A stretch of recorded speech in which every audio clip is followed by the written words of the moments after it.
বাংলাদেশের গণতন্ত্র এবং বাংলাদেশের ইসলামী তাবুদ্দুনকে ধ্বংস করে দিয়ে শেখ হাসিনা 2024 সালে আবার সেই দিল্লিতে ফেরত গেছে। দিল্লির গোলাম দিল্লিতে ফেরত গেছে।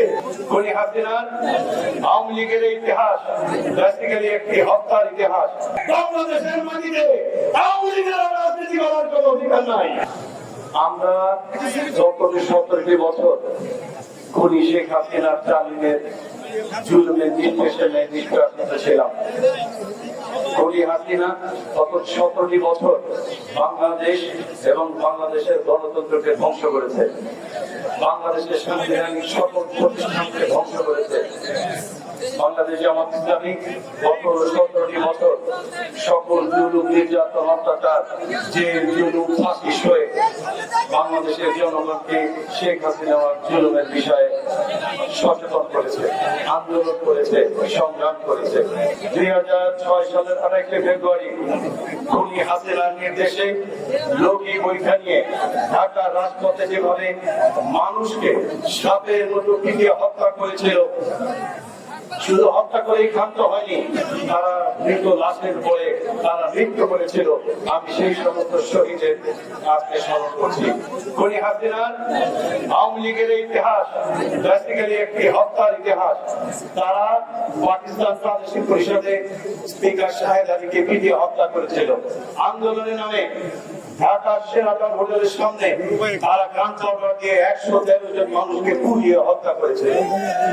তারা বিভিন্ন সময় গুম খুন হত্যার মাধ্যমে সহস্রাধিক মানুষকে তারা হত্যা করেছে।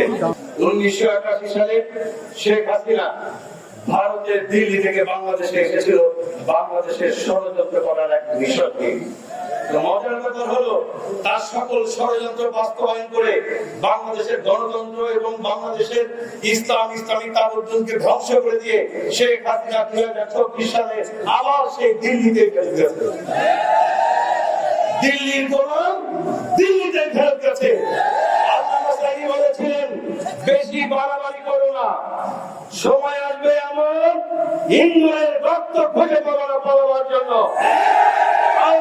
বাংলাদেশে কোথাও জায়গা খুঁজে পায় না।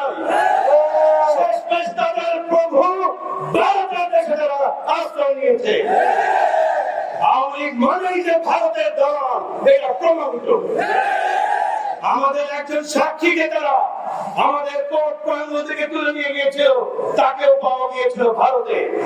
বিএনপির স্থায়ী কমিটির সদস্য সালাউদ্দিন আহমদকে বাংলাদেশ থেকে গুম করা হয়েছিল, তাকেও পাওয়া গেছে ভারতে। সুতরাং এটা প্রমাণিত বাংলাদেশ আওয়ামী লীগ ভারতের দ্বারা পরিচালিত, ভারতের প্রেসিডেন্ট একটা দল। বাংলাদেশের মাটিতে আওয়ামী লীগের রাজনীতি করার কোনো অধিকার নাই।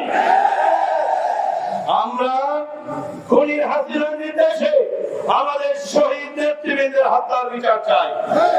আমরা আল্লামা সাঈদীর হত্যার বিচার চাই। আপনারা চান না?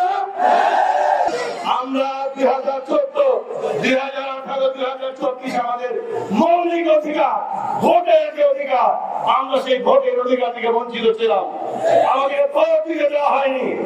আচ্ছা, আপনারাই বলেন, গভীর রাতে মাটির ঘর কেটে যারা ঘরের জিনিসপত্র জনগণের সম্পদ লুট করে তাদেরকে কি বলে? তাহলে আমাকে কি করেছিল? চুরি করে।